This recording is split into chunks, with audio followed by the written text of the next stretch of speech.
Welcome. Thank you for finding the channel. As you see here below, new college football videos coming out every single week as we inch our way closer to the 2025 season. So make sure you're subscribing, make sure you're liking the video, and here's the biggest thing: get in the comment section. What I'm going to do today is give you the top 10 quarterbacks of 2025. But I want to have your voice heard because this is not a one-way conversation. I want it to be a back and forth discussion about who we think will be the best QBs this upcoming season. Easiest way to do that: get in the comment section if you think I underrated a quarterback, overrated a quarterback, or flat out disrespected someone by not having them as a top 10 guy. Have your voice heard. Best way to do so in the comment section below. I'll be in there. We'll go back and forth, and I'll give you my rationale here as well. All right. So the genesis for this discussion this week comes off of this list you see right here, made by one Greg McElroy, a very smart, knowledgeable, obviously played the position at Alabama, national champion. He is a great college football analyst. But this list he put out got a lot of people upset because as you go through, right, you see Cade Klubnik 1, Haynes King 10. There's a big name missing, right? And it's one guy with a famous last name who's going to play quarterback at Texas, Arch Manning. Why Arch Manning was not included in this list was because Greg McElroy was doing a top 10 quarterback list going into 2025. And his big stipulation was it's not a projection, so he excluded first-year starters. And so what I wanted to do here is, okay, I don't want to tell you who the top 10 quarterbacks are going into 2025 because you have a pretty good idea, because really all it is, right, is looking at the top quarterbacks from last year, who's returning. Okay, well, those are going to be the top quarterbacks here in 2025. So here's what I want to do. I want to give you a list, and I'm going to put it up right now, of the top 10 quarterbacks we will see in 2025. Like when the season is over, when we are in December, looking back on this season, who will the best QBs be? This is my prediction. This is my projection. I think Cade Klubnik, when it's all said and done, when this 2025 season's in the books, I think he will be the best quarterback in college football in 2025, followed by John Matier of Oklahoma, Drew Aller of Penn State. Arch Manning comes in at 4. Sam Levitt of Arizona State pops in at there 5. Haynes King 6. Sawyer Robinson 7. Lenore Sellers of South Carolina 8. DJ Lagway of Florida 9. And rounding at the top 10, Luke Altmaier. So what I want to do is explain my rationale, explain why they're on the list, why they're ranked here. And at the end, I got 2 honorable mentions. 2 QBs that did not crack it, basically the first 2 out, if you will. Explain why they did not make it here. Okay, so let's dive in and let's give you some QB explanations here and projections for who the best QBs we will see in 2025 be. All right, so number 1, I think it's going to be Cade Klubnik. This guy came in highly touted and really was thought to be the next in line of Deshaun Watson, Trevor Lawrence, Cade Klubnik. And we finally saw some glimpses of it last year. 3,600 passing yards, 36 touchdowns, just 6 interceptions. We finally saw some glimpses. And I think this year in 2025, he's going to really jump and then put himself into that same category of Watson, Lawrence, Klubnik. Transcendent Clemson quarterbacks. I think it's a big year for Cade in 2025. Here's why. The biggest thing for Clemson in 2025, continuity. You look back at last year, we just told you, those are impressive numbers Klubnik put up in leading Clemson back to the playoff. And he did so with 2 of his 3 top receivers in Bryant Wesco Jr. and TJ Moore as true freshmen. So those 2 guys now, plus Antonio Williams, all 3 top leading receivers for Clemson back in 2025, another year of experience. They're going to be better, you think, in 2025 than they were in 2024. So they're going to take a big leap, which will make Cade's job easier. Not just does he have good receivers and reliable receivers, he also has a good offensive line, which has not been the case at Clemson for a while. They've had subpar offensive lines masked by great quarterback play from Lawrence and Watson, but 4 to the 5 starting offensive linemen for Clemson back here this season. So Cade's going to have time to go through his reads, push the ball down the field. And now this is year 3 with him and Garrett Riley. So we saw in year 1, big disappointment, but now you really start to see the potential, and why Clemson went all out for the former TCU offensive coordinator was because this guy's creative. He's good. You know, some of that offensive genius from Lincoln Riley did rub off onto Garrett, and you saw that in Clemson here in 2024. So now another year under their belt. They're all comfortable with each other. There's a lot of continuity now going from last year to this year. That to me is going to add up to a huge, huge year for Cade and a huge year for Clemson. He's going to be the best quarterback in 2025, which means, by the way, I think for the first time since 2020, he is going to make Clemson a legitimate national title contender. They haven't been since Trevor Lawrence left. Cade's going to play to that level. And Clemson back in the national title picture because their quarterback is going to be the best here in 2025. Cade lives up to the hype, joins that upper echelon, joins that elite class of Clemson quarterbacks. Deshaun Watson, Trevor Lawrence, Cade Klubnik. He will be the best quarterback here in 2025. Nipping at his heels, I think the second best quarterback we'll see here in 2025, John Mateer of Oklahoma. I am so excited for Mateer, and I really flirted and thought about putting him at number one. So I think he's poised for a huge year at Oklahoma. Biggest thing is, I think last year, he was the most underrated quarterback in all of college football. He had a great year at Washington State. Over 3,100 passing yards and 29 passing touchdowns. Then added 826 rushing yards and 15 scores. This guy was criminally underrated. Really helped Washington State be way more relevant than they should have been. And as you notice, I'm sure if you didn't, I'll tell you right now, he's the only quarterback that is changing teams here in 2025 that I have on the list. Continuity is a big thing for me here. I think it's going to lead to a lot of successful quarterbacks in 2025. He's the only one changing teams here this season I have as a top 10 quarterback. And part of the reason why I'm not worried about changing scenes and going to a new school is because his OC and Ben Arbuckle from Wazoo last year is now his OC at Oklahoma this year. So those two come over, and they are going to be the ones teaching the rest of Oklahoma the offense, which I think will actually help benefit Mateer, make him even more comfortable in the offense. I think help him gel with his teammates sooner, and I think will lead to success. So that's why I'm not too concerned about him changing teams and having to build chemistry quickly, because I think he'll do that by teaching his teammates now the new offense. Now, there are big questions at Oklahoma receiver-wise. They lost a lot of talent, a lot of men to the transfer portal and left. Deion Burks is really the only holdover for the Sooners, and they brought some transfers in. And there's a theme with the transfers for a receiver. They're either guys who've done it on smaller schools but not on the big stage yet, or some guys that have come over from bigger schools but haven't really gotten the burn and consistency that you want to see. So receiver's a major question for sure this year. But why I still have Mateer number two is because I think he's a quarterback that can make guys around him better. I think he can elevate that room and make it better than it says it is on paper. I have a lot of trust in John. I think he's done a great job so far in his career of elevating the talent around him. I think he'll do it again with the Sooners here in 2025. I love the addition of Jaden Ott to go. And so now I think, well, there are receiver questions. You know how you now have a dynamic backfield with Mateer who can pull it whenever he wants. Ott, who's a great running back, one of the best in college football. Defenses are going to focus on stopping the run first, which should give favorable matchups to the receivers and allow them to win maybe some one-on-one matchups, make it easier to get the passing game going. So I am very high on John Mateer. I think he has a big year incoming for Oklahoma.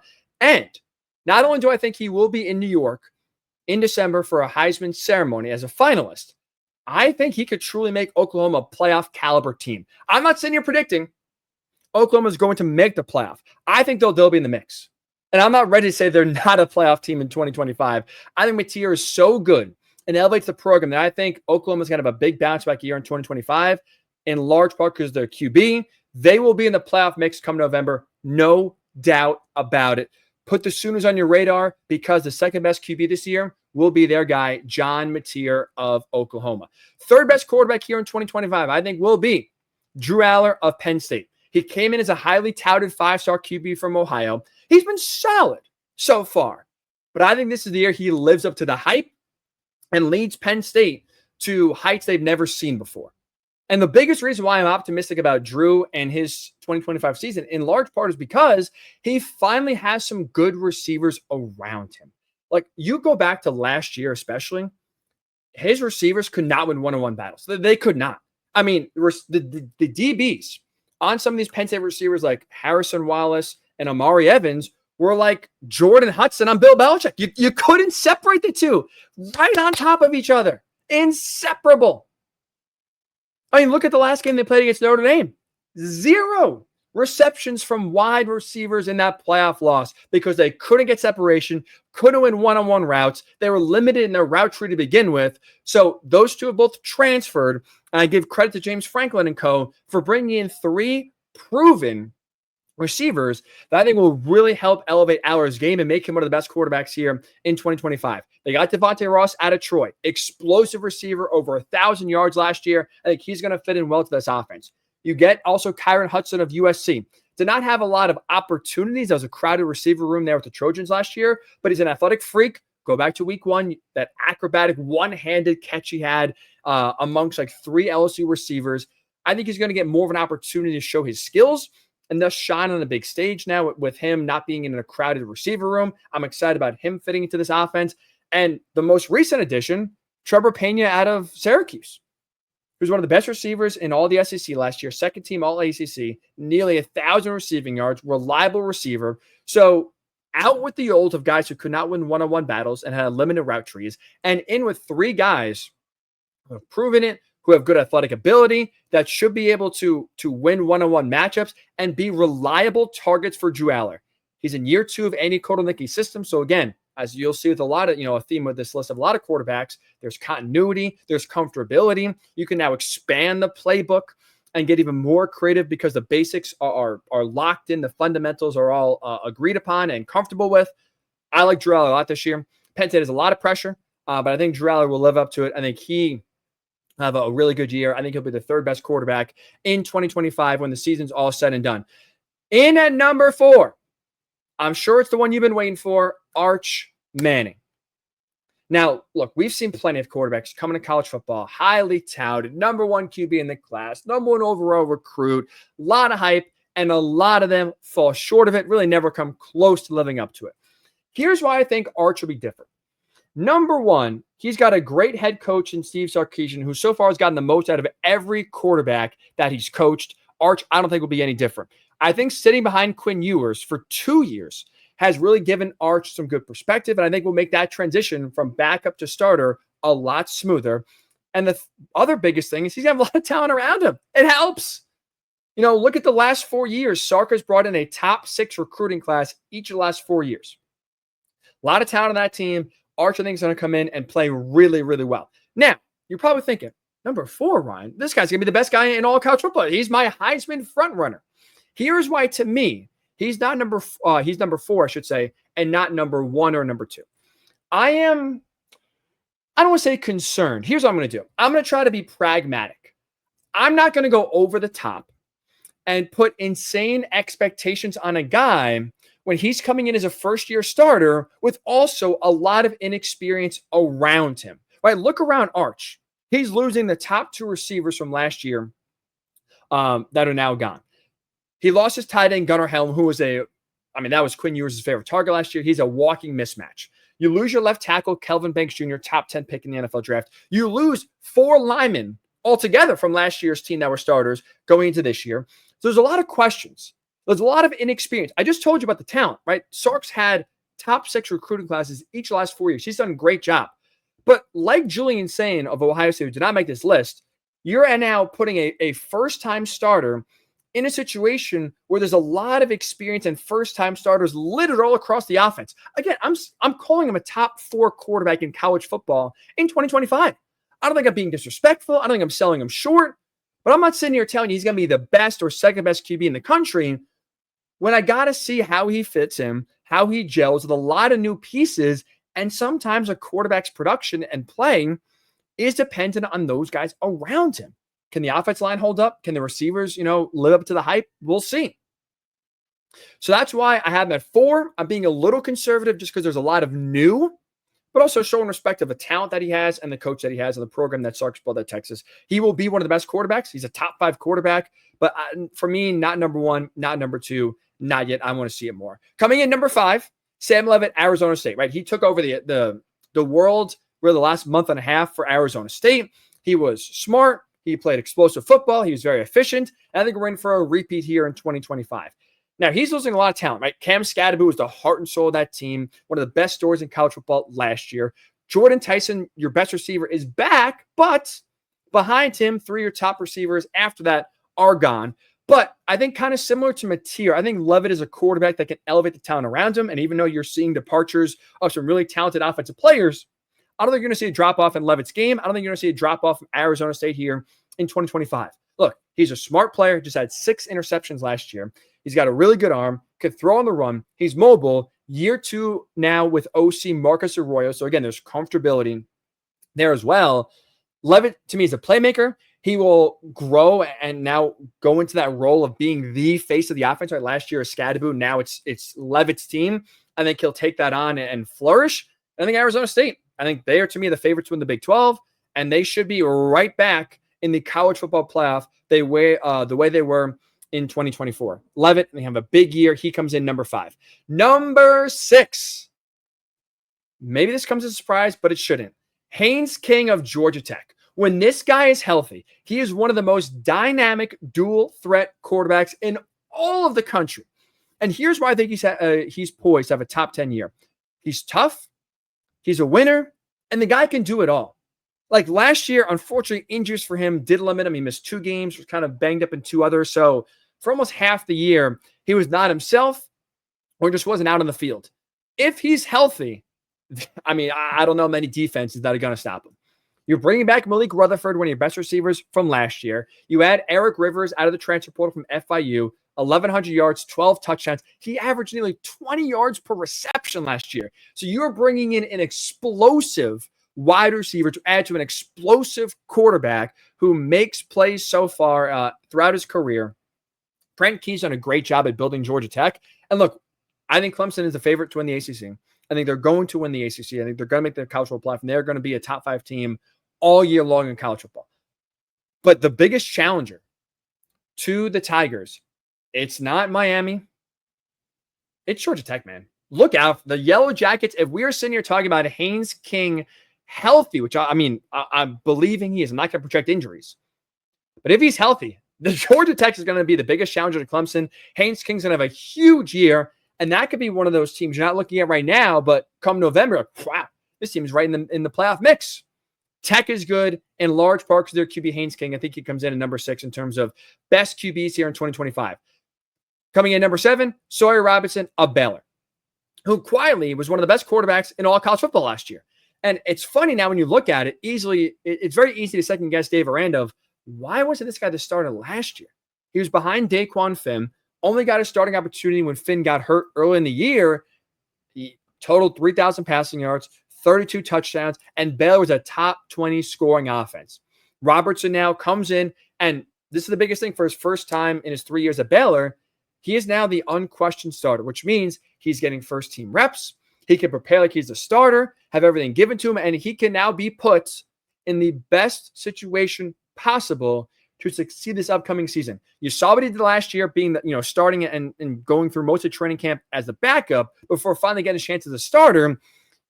Jake Spavital is back in year 2, offensive mind, really good. He worked well with Robertson last year. Baylor brings back one of the most veteran teams in all college football. 9 of the 11 starters on offense from last year are back now in 2025. So when you look around college football, there's a lot of inconsistency. A lot of guys in the portal, a lot of guys leaving, a lot of new head coaches, new OCs, a lot of movement. Not a lot of consistency. Baylor, especially offensively, is one of the few teams and offenses where there's a lot of consistency. That's going to benefit Sawyer Robertson even more here in 2025. He is going to be, no doubt about it, a top 10 quarterback during this season. Coming in number 8, Lenoris Sellers. Now, look, I'll be honest. Let me go back before we look forward here. I was out on Sellers. I rolled my eyes early in the year when people are trying to sell me on him, how great he is. You know how I viewed him as? Let's take a deep cut here and truly test your college football knowledge. When I watched him early on last year, he reminded me a lot of Taylor Martinez of Nebraska. Remember him? Martinez was an elite, electric runner for the Cornhuskers, but couldn't throw the ball. You didn't trust him. You didn't want him to throw. When he did, it looked ugly at times. And to start Sellers' year last year, that's what I saw. An electric runner. Could take it to the house at any moment. When you saw him drop back in the pocket, oh, God, what is this? But to his credit, and this is why he's on the list, that passing improved as the year went on.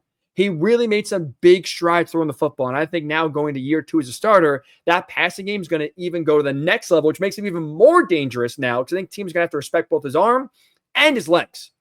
And so what helps get him an even better passer in 2025 is consistency and continuity. 3 of your 4 top receivers from last year are back, including Nick Harbor, who's a massive target for Sellers. That's huge for him. Rasul Faisal got out of the portal from Utah State. And why he's important here is not just in the run game, but also in the pass game. He can catch the ball to the backfield. And why that's important is Sellers, when he's at his best, he's spreading the ball around. He's like a point guard under center, some to the tight end, some to the receivers. Like, he threw the ball to a lot of different players, which I think, like, when you talk about what makes good quarterbacks, that does. Because it's really hard to defend because you can't worry about just one guy. You got to worry about 5 or 6 guys on any play that could be open that Sellers could be targeting. They likes to spread the ball around. He's got a lot of playmakers out there as well. I think you're going to see Sellers continue his upward trajectory. I like where his passing game is going. He'll take another step here in 2025. And now, I mean, he's one of the best and most dynamic QBs in all the country here. Lenore Sellers comes in at number 8.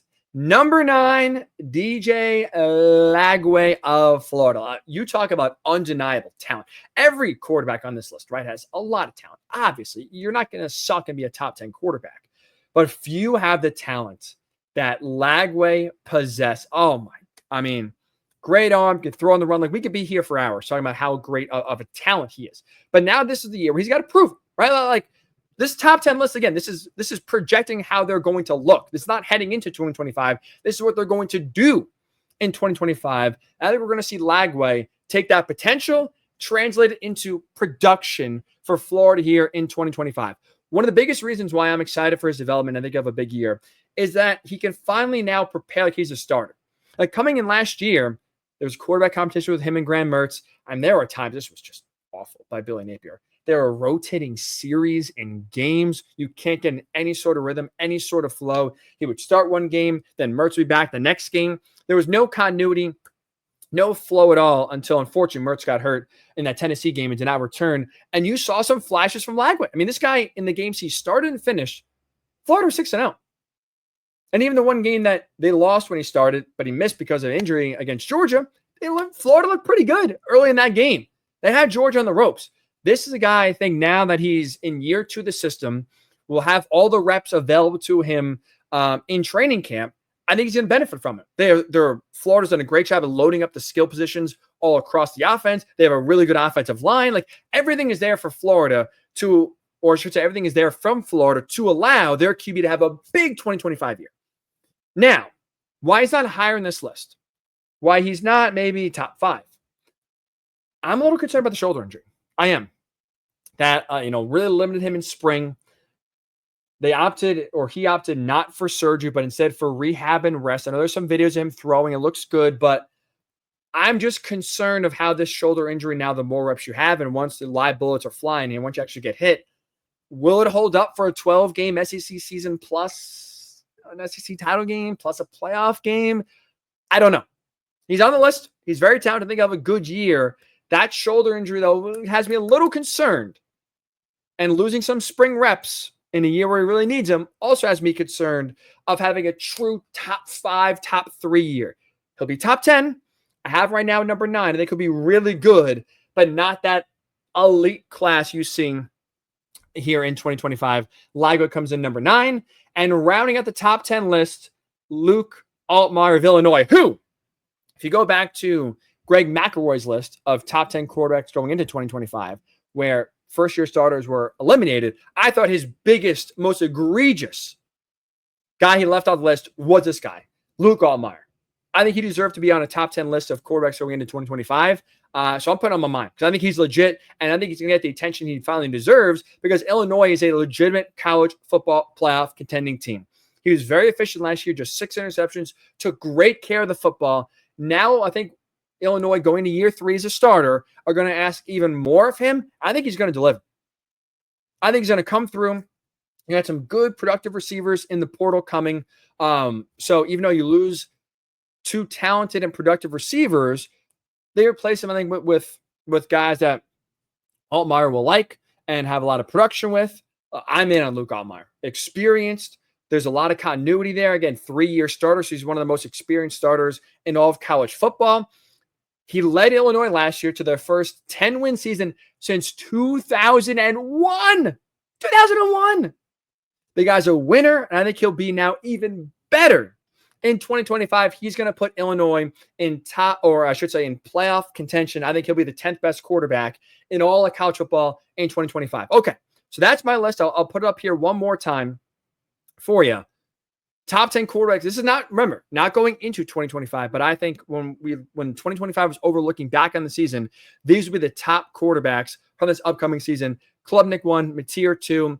I have Haynes King at 6, and then jumping down all the way to 10, Luke Altmaier. So before you yell at me, before you get in the comments and say which quarterback are overrated, which quarterback are underrated, which quarterback are flat out disrespected, I do want to give you 2 honorable mentions. 2 guys that did not make the top 10 list. I want to explain myself why. Garrett Nussmeier of LSU and Rocco Becht of Iowa State. Look, here's the thing with Nussmeier. A lot of you think will get mad at this, but this is the truth. He was a compiler last year. That's, I think, what he was. You know, you look at him and you look at the numbers. He had over 4,000 passing yards, top 5 in college football last year. I think it's in large part because LSU ignored the run game the way Georgia players ignore the speed limit. It's optional. Run the ball. What is that? We're going to sit back and drop back and throw the ball 40, 45, 50 times a game. He's getting a lot of volume. I mean, he had 525 attempts in the season last year. And so, look, I understand a lot of that sometimes was based out of necessity because the defense was not very good, and that was a big disappointment. So, you really need to score and score quickly. But especially in the big games, I wanted more from Garrett Nussmeier. And that's the biggest thing. When I look back on last year, he left me wanting more. You look at the biggest games on LSU's schedule last year. USC, Ole Miss, Bama, A&M. 4 ranked opponents they played last year. He had 8 touchdowns on those 4 games. 8 interceptions. His decision-making was not good. And look, you can blame the defense and blame the run game. He just flat out threw some bad balls that should not have been thrown, made some bad decisions. And if you're going to be on this list, if you're going to be a top 10 quarterback in 2025, you got to cut down on the turnovers. And you also got to play your best when your best is needed. And I'm skeptical that we see that from Nussmeier in 2025. He has the talent. Can he put it all together? Can he be consistent? I don't know. He's got the receivers to do it. He's one of those guys. I got to see it to believe it. I'm not going to put my faith in him. I'm not going to project he's going to have a great year. If I'm wrong and I swing and a miss, fine. I'd rather be wrong and leave off Garrett Nussmeier than believe in him and then all of a sudden get burned because, you know what, I really see how he plays in 2025. It's a lot of 2024. The numbers are a little bit gaudy. I'm going to be in the camp. And if I'm wrong, I'm wrong. And I will do a video in December and I will put my hand up. I'll reference this video right here and say, I was an idiot. I was stupid for not including Nussmeier, not thinking he'll be a top 10 quarterback in 2025. But I got to see him cut down on the turnovers and play his best in his biggest games. Period. Stop. Until I see it, I won't believe he's capable of it. The other guy I wanted to put on here, who I think is produced, who I think is underrated and poised for a big year, but I couldn't justify putting him in and taking one of those top 10 guys out, was Rocco Becht, who had over 3,500 passing yards last year, 33 touchdowns. The guy's a baller. He's an absolute baller. Iowa State, I think, is going to be good again this year. But part of the reason why I couldn't justify putting him in the top 10 is I am interested to see how Iowa State looks this year when you lose your top 2 receivers that both were taken within the top 100 picks in the NFL draft. Iowa State's done a good job of late of producing some receiver talent. That's a lot to replace. That's a lot to replace 2 guys taken in the top 3 rounds of the draft. Iowa State's not exactly a factory, replacing talent the way Texas, Alabama, Georgia, those teams are. So that's part of the reason why I left Rocco off the list, but I think he'll have a good year. I'm really excited for him. And I think I would not be surprised if we see Iowa State back in the Big 12 title game again this year playing Arizona State. But those are 2 quarterbacks, Garrett Nussmeier, Rocco Becht. For me, honorable mentions out of the top 10 list here in 2025. So what I want to do is this. That's the end of the video. Again, here are the top 10 guys one more time. I want to hear your biggest agreement. I want to hear your biggest disagreement. Which quarterback did I underrate? Which quarterback did I overrate? Which quarterback did I get right? Which quarterback do you think I nailed to perfection? Get in the comments again. This is a 2-way street. I'm giving you my thoughts on this video. Best would have your thoughts heard. Comment below. We'll go back and forth. Have a fun discussion here as college football is slowly getting here. So again, as a reminder, if you're new to the channel or if you just love college football content, new videos coming to this channel every single week as we slowly look ahead to the 2025 season. So make sure you subscribe, make sure you like, Tell your friends about it. If you and your friends love talking college football, we'll be here all spring, all summer, leading into the fall for a big 2025 season.